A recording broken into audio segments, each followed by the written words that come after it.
I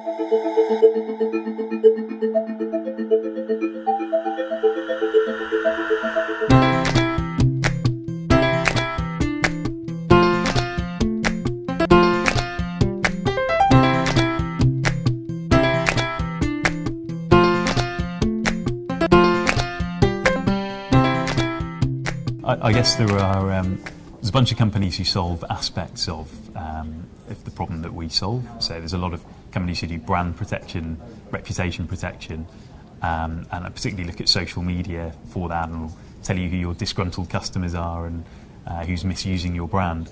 And at the other end, there's a lot of very technical threat feed companies who'll provide you with very technical analysis of what's going on. We sort of cross the two domains in terms of where we're positioned. So we're providing actionable intelligence to business issues. So it's right at the management layer where you can really do something meaningful with it. And we cover both of those aspects. But I guess the key things on the technology side, where we do have some very unique technology in the way that we process such huge amounts of unstructured data to find the needles in the haystack that the companies need to know about. And that's our own bespoke code that we've spent the last couple of years refining. I guess in just adding to the marketing side tends to look at how others sort of view a company and looking for disgruntled customers. That's very, very different thing from someone who may wish to attack a company or looking at previous transgressions of security that may have occurred. And I think that requires you to look for a totally different set of content on the internet, and because of our background in history, we're quite well placed to do that. This combination of both processing large amounts of data and making sense of it very quickly, but also understanding the security space very well, I think really sets us apart from other companies that are out there.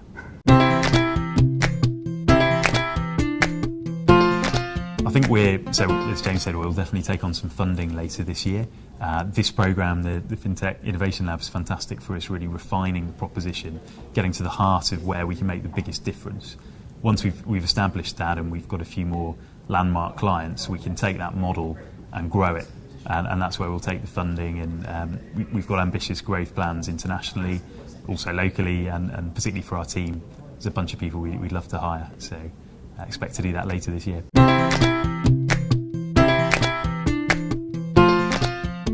I think understanding the length of the sales cycle in B2B sales is probably something that we continually review. And I think any entrepreneur looking at a B2B business, I think, really needs to explore that in some depth. I think I knew it was hard, but I think a learning I would have taken away from the first couple of years is, don't underestimate how hard that is. That can be very tough. I think as well, when you've got something interesting, lots of people want to have meetings with you, but you can have meetings that lead to meetings that at the end of which you get another meeting, and you've still not made any money. So it's being aware of how you're spending your time, focusing it on things with outcomes. And I guess another part of that is trying to sell new things to new people is very difficult. So if you're trying to sell them something they've already got, but yours is cheaper or better or faster, that's quite easy. Well, relatively easy. In our case, we're trying to sell a new concept, a new piece of technology, and we're a new company, and that's very difficult. Although I think it's fair to say we're overcoming those challenges now. Yes. But it's been quite a journey getting there. You're educating the market at the same time as selling to it, which is always difficult. I kind of made a decision that this is what I wanted to do when we got going, and I've not really looked back. I think it would be pretty hard to work in a huge corporate environment now. It's too much fun.